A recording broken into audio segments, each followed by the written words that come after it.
What are the thoughts that come up when a conversation around pregnancy happens? People would say age हो गई है, शादी को कितना time हो गया है. The child cannot be a reason, things are not going well and that's the reason you're wanting to bring a child in the equation. Why do I want to take on a role, an additional responsibility of being a parent? Am I any less of a woman if I'm not a mother? We often talk about parenting when we've already become parents. Do this with your partner, do this with yourself. Sit down, have these conversations, looking at what will change, what will not change. Have somebody who can facilitate this conversation with the two of you. Am I doing this because I want it, or am I doing this because society has conditioned me to want it? Yeah. And there is no clear-cut answer. Hello everyone, I'm Dr. Sneha Sharma. I'm a consultant psychiatrist at Anmaya Healthcare. Today I have with me Sanjoni, who's a clinical psychologist, and I work with her here at Anmaya. So as I became a mom recently, I felt so unprepared about motherhood, about parenting. And it was not because of lack of resources. So definitely there's a lot of resource these days in terms of online presence, books that you can read. Being a mental health professional myself, I had a lot of access to, again, parenting material, people I could speak to, friends who were pregnant or becoming parents who had word of advice, and of course, family around me. But still, I feel like after becoming a mother, nobody had really prepared me or had the actual conversation around parenting with me. And that's why I want to have this discussion here with Sanjoni, because I want to open up this channel of communication and conversations for preparing to be pregnant, right? So conceiving and the discussion around it, and how what we have to think to ourselves with this before conceiving, and then involving our partners into it, and then later involving maybe other people, depending on each person's equation with those around them, right? So I think that brings me to my first question to you, Sanjoni, which is that what are the thoughts that come up when a conversation around pregnancy happens? What did you go through? I think there was a lot of uncertainty. There was a lot of, when I look at people around me, what you read is that parenting is hard, motherhood is hard. And then people are still doing it. That was like my first curiosity was around, it is still happening. And then the fact that my friends decided to be mothers a second time, I was like, if they can do it, I can do it too. So the competition from medical school came in. But besides, jokes apart, I feel that there was a lot of doubt about and uneasiness about giving up my current life, because I was in a good place and I felt like, any disruption, if it can be negative, then I would not want it. Right. See, I think from a mental health perspective, working with, I largely do work with men and, women in this age group as well, who are either newly married or who've been married for some time and now they are slowly planning for pregnancy. I think first of all, it really matters in the consideration that some of the thoughts that start coming up is around you as a person also. That really matters. That is, when I say that, it's very long drawn. Your early childhood experiences, what you're seeing around, what is your current group, how are your friend circle, what's happening at work, how many people at work are in that phase of life also. 100%. So that is also very new, the newness of that. And I think that creates some level or some sort of shaking to all of us, saying that, am I not going to be a part of this system now, this role now? So I think for women particularly, at some point in time, and we'll come to later of how society or how our structures are built, how people would say, age ho gayi hai, and you have shadi ko kitna time ho gaya hai. I think that pressure parked aside, women in itself also would question many of these choices.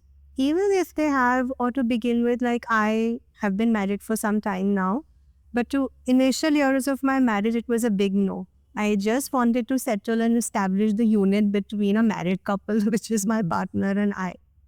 And while I bring that up, I think it is important to notice that somewhere we silently, sometimes we don't even realize that it gets endorsed that am I any less of a woman if I'm not a mother? But I don't become one, right? And I don't know how that is for fathers, but some of the equations to start thinking about, or some of the thoughts, where are we coming from? What kind of change am I looking at? Am I ready for? That is very important to start bringing up when you bring this up. But interestingly, I would say that I had the exactly opposite thought, which was like feminist. And then you view yourself identity as a person who's valued herself, who's made her decisions herself, who's charted out the path. And then when I was thinking of motherhood, it was like, am I conforming to the norms now? Or is it like my own need? Or again, like at the end of it, like this is where women fall from that whole ideology of, hey, I'll be independent, I'll not fall into society given roles. Now, am I choosing that for myself? Yeah. And that question was repeatedly like haunt me. Am I doing this because I want it? Or am I doing this because society has conditioned me to want it? Yeah. And there is no clear-cut answer. I think that is so well put and brilliant. This is what's been missing. The conversation around this, yes. This is exactly what has been missing. I think we've come to a time where there is a need for us to go absolutely extreme. Maybe to challenge the patriarchy a little bit, but Maybe a lot. I would. that extremity also sometimes can make us take up certain decisions and choices, where we may later resent it. But the fact that we have the awareness to that, we have the ability to question our script in the mind and say, is it because I don't want to adhere to the norm? Or is it because I want it, I am missing on something? And we would often tell, like a lot of times in couples work, this becomes a question. Or a lot of times when you see children and adolescents come for therapy, it becomes a great question to ask in the family, why did you want to have a child? And at that time, many times even now I hear ki to sabhi karte hai na.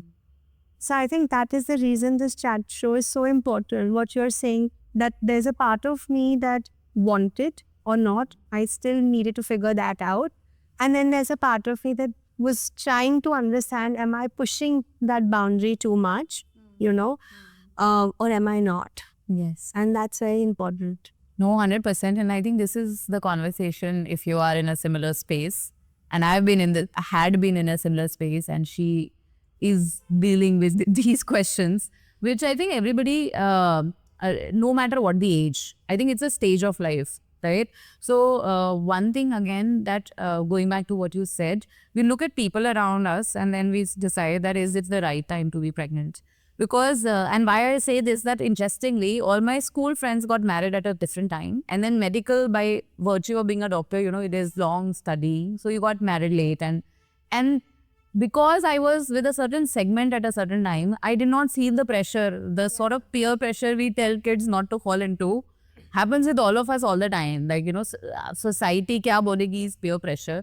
So that also went on. And at a point when everybody in my friend circle was having kids, I had kids, right? And then now other people are having kids. So it seems like a domino effect in a way. And that also makes you laugh at like, how conditioning or how societal impact works. Yeah.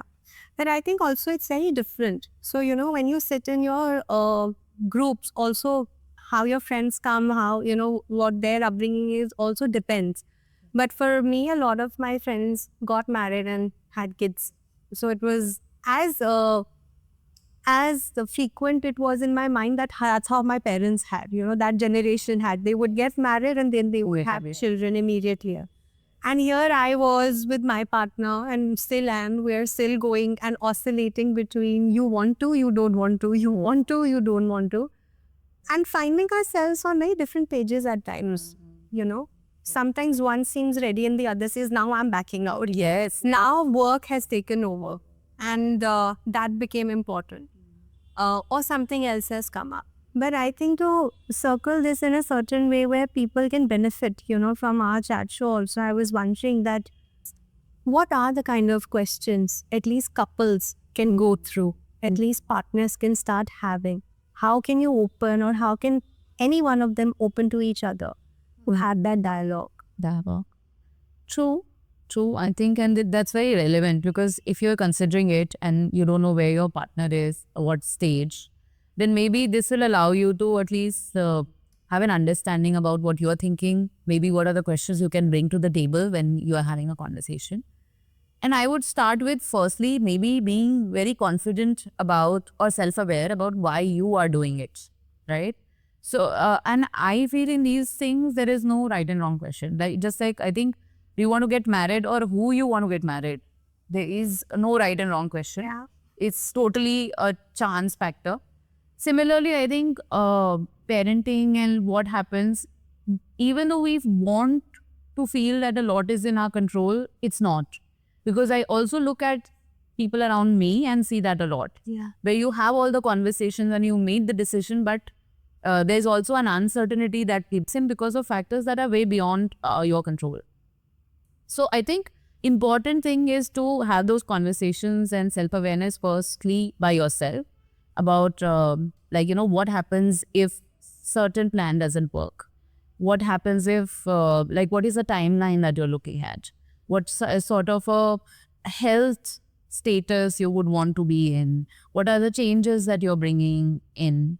And then extend those questions to your partner. Yeah. I'm going to all of that, but I'm just going to say on top, if all of us can go back and first write why you don't want to have a kid, right? True. What happens when you don't have a child? What stays with you, right? Right. Because it's important to know before you get into something or why you're planning it, just going through deeper layers, that what doesn't change, what are the good parts that don't move. Because you're bringing in change, you're choosing change, you're inviting change, Yep. right? And what happens when you don't go through that change? So I think for some time, with a lot of my patients, when we work through this journey, be it couples or individually, the first thing, and they're taken aback, no, but I'm here for pregnancy, I want to plan. And I said, yes, we'll go through that. Let's go a step back. What you have now, why do you want to change it? So if you don't have that, then what? Yeah. Right? Because the reason is, a lot of times, is it driven by a lack or a missing feeling? Is it, like you said, I'm questioning, am I challenging the norm, or am I submitting into it? Just a way to go back and reflect. So one of the journaling script I think is important to understand is, if I don't have this change, then what does my life look like? Now and maybe a few years from now. Yeah. And what is missing? If not a child, then what could be missing? Because you've not had it till now. You don't know. I think that's the most difficult thing to answer about the question, no? That how do you factor in a situation which has never happened, you've not experienced it, and I think it applies to all of those situations which are first time, that you don't know what sort of change will come in, and how do you prepare yourself for it? Yeah. So very interesting what you said, because made me go back and think about, agreed, and I think this wants me to raise a point, which is probably what you mean, is that the child cannot be a reason, like, things are not going well and then that's the reason you're wanting to bring a child in the equation. Whereas we see a lot happening in, our professional atmosphere, where a lot of discussions are around whether bringing a child in will change for better your equation with your partner. Yeah. Or your equation with the household that you're living in. Yeah. And conventionally, that's the advice that has been given. Yeah. Suddenly a child becomes this distractor, that between the two of you, if nothing's working, focus on the child and things will get better. So we're just doing, it's a repetitive pattern. So I think that's that conversation, like you said, within you, and then inviting your partner into that. Yes. To understand. Also, I would suggest to start looking at what kind of fears. Of course, for people who are beginning to think about this journey or who desire wanting a child, both for men and women, why do I want to take on a role, an additional responsibility of being a parent? And then that for some period will be the only responsibility. And we don't mean that becomes your whole life. It's a part of life, even parenting. But I think we often talk about parenting when we've already become parents, right? So You don't prepare for the role you're taking, and it's a big role that you are taking on. Yeah. So why do I want to transition? You know, when we have a job and we're looking for a promotion, this is promotion in a way, no? So we're looking for a promotion and we say, "Mujhe to wo chahiye." It's better salary, it is a better status, I get a new cabin, and I get a new car, all of that, right? And I get more work, and I get more working hours. So I'm wondering, why do you want to transition to being a parent? So that's so important to ask. Yes. And ask each other. You know, do you want to take that role of a father? Yes. And I think interestingly, like somewhere you mentioned fear. And I think that's something that again resonates with me. Because I think that besides the whole thing, there was a fear of how would it change my relationship with other things, you know, how I view myself, and how would it change my relationship with my partner, would change my relationship with my job, with my friends, with my family. So I was worried about all of that, you know, how much of myself will I be able to bring into that? And then, of course, the priority is what would change as a relationship between me and like what new aspect of myself I'll discover while being a mother, right? So that was a curiosity, but that was also a fear again, because in this profession, you see parents, you know, or situations bringing the worst in you, at least, like, you know, from your own critical gaze, you see. So then I wanted to be prepared for that as well. Yeah. I think I also highlight here, you know, in terms of fears, we feel new roles, so we think of all the new things. But somewhere we are forgetting we'll carry lots of our old baggage into.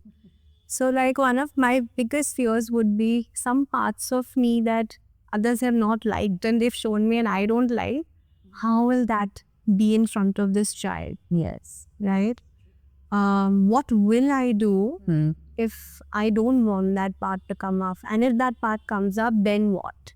Similarly, when husband and wife are there, and you know, one of very old sessions long back, someone said that, no, but I'm very worried. What if she shouts at me in front of the kid?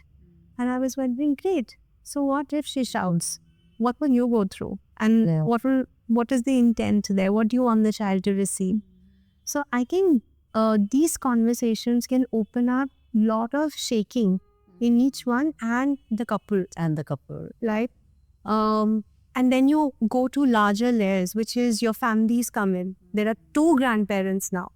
There are 2 sets of other relatives that are there. There are 2 sets of cousins there. There are suddenly maybe 2 homes or maybe more. And that means so many more intrusions. There can be so many more advices. There can be so many more support system. And for each partner, the support system can look different, right? So I think that is also very important to ask that what, as a father, maybe, you know, you might seek support economically or payment-wise. It helps you mentally ground yourself and is very important. Could be from somebody where you're the mother of the child who wants to bear the child, whose body is involved, whose emotions are going to be much more affected here, who's going to go through all those tests and medication and the hospital visits quite often, and then you have your gynae guiding you, your nutritionist guiding you. Is she willing to take that support that you feel is support? And how do you both bridge that? Yes. No, 100%. And I think this is where a lot of then disruptions happen in couples' life after having a child, because these conversations are not had proactively, because you're not, you know, we always want to go into something thinking, sab acha hi hoga. Why to worry? Why are you overthinking it? I would call it as preparation for something is very different from overthinking something. Yeah. And preparing means that you take into consideration all the aspects. And when you are, you want to differentiate between am I overthinking it or preparing for it, I feel like what has worked for me is that if I'm repeating the same thing over and over again, then it's overthinking. if I'm able to bring in conversations and factors and nuances which I did not bring in earlier through my repetitive dialogue or even thinking, then it's not overthinking. When I'm preparing for a situation and I'm taking on what all I can prepare, right? So that's what I feel, that do this with your partner, do this with yourself. Sit down, have these conversations, looking at what will change, what will not change. Why would you want to change that status quo, like you pointed out? And along with the emotional journey and the mental health journey, I think which we've sort of not spoken about so far. Yeah, I think what also stays here with me is the highlight of the kind of emotional readiness here that, we talk about in terms of mental health, particularly. Lifestyle changes, habits, routines, structure, nutrition, all of that, yes. And I think we have support in terms of other medical professionals that take care of that. But I'm also wondering, how do we start assessing if we're emotionally ready? And how do we assess the readiness of our partners as well, I feel. That's very important to ask. For instance, if you already know you've got a partner who may have a tendency to yell, scream, self-harm, or have rage, how do you actually tackle? Because these are very unsaid norms and questions. Imagine you've married someone and now after years you're finding flaws, which we all do. There are good parts and then there are these ugly parts that show up. And then you have learned to settle with those. But I would worry, and I would encourage all patients to start thinking, or generally people to start thinking, that this rage that you succumb to, or any emotion or behavior, that didn't work well for you, you might have not raised a voice, or you might have had your way of associating to that. How do you expect that child to react? Because the dynamic here is not we two and the child. It is us to the child. It is me and the child. It is the other parent and the child. Right? So many dynamics here. So what you're privy to, or what you are going to also make your partner privy to, which they may not like in you, or there may be a lot of that difficulty in the marriage. How does that transfer into that child? Right? Yes.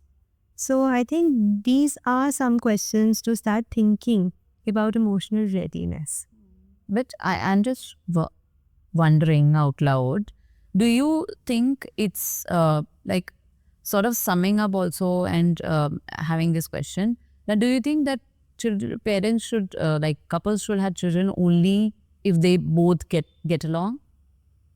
Like, is it a simplistic answer to that? I think it's a wish, not an answer. I hope it's a wish. But I do believe that we're also then wishing for an ideal perfect, no? And that's not possible.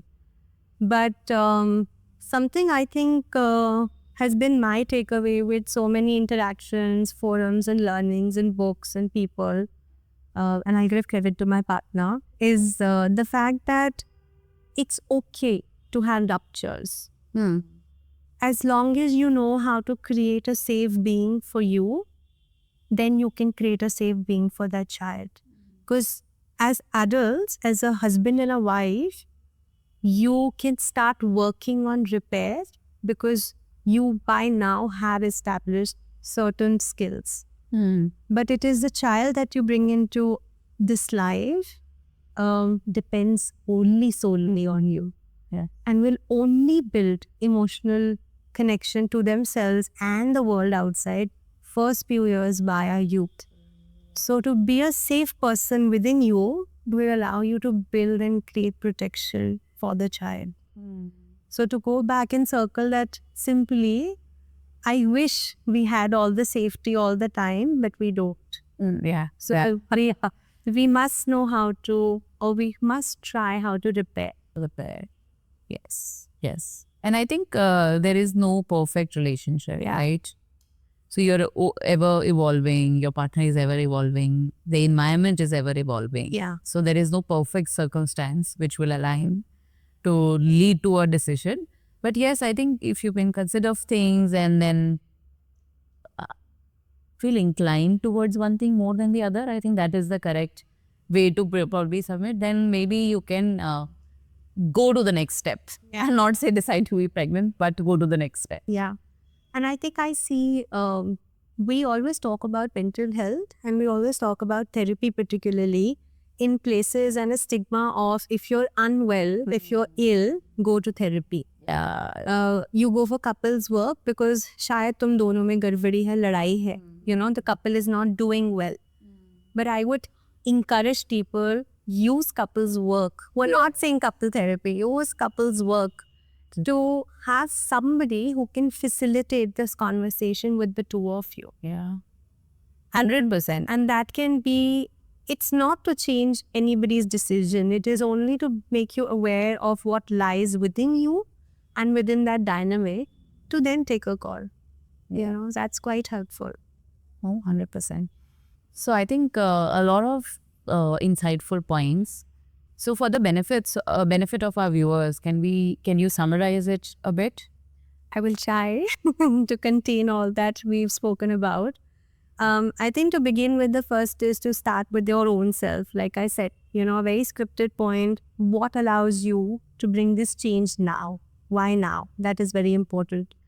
Once we have a little bit also insight, we're not looking for perfect 100%, but when we have a little bit of insight also, we can start inviting our partner as well into asking them, would they like to bring in changes? And does that change include a child? And from there on, we can start having questions and communication together about what could be the fears of not wanting to have a kid or extend the family.